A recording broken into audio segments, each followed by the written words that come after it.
Militan Houthi Yaman kembali meluncurkan serangan di Laut Merah pada Jumat 15 Maret 2024. Serangan kali ini menargetkan kapal Israel dan kapal perusak milik Amerika Serikat.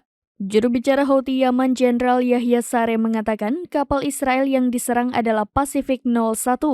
Serangan dilakukan menggunakan rudal angkatan laut secara presisi dan akurat. Sementara kapal perusak Amerika Serikat diserang menggunakan pesawat tak berawak atau drone. Mengutip Anadolu Agensi via Tribun News pada Sabtu 16 Maret 2024, Brigjen Saree mengatakan Angkatan Laut Yaman menyerang kapal Pacific 01 dan kapal Amerika Serikat dengan rudal yang sesuai.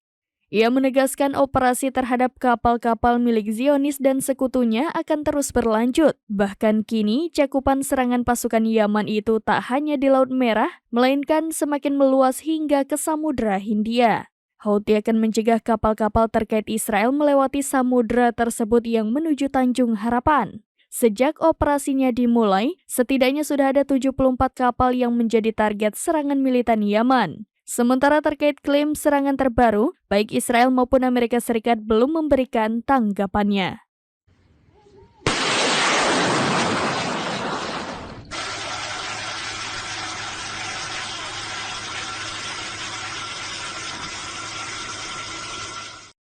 Download Tribun X sekarang, menghadirkan lokal menjadi Indonesia.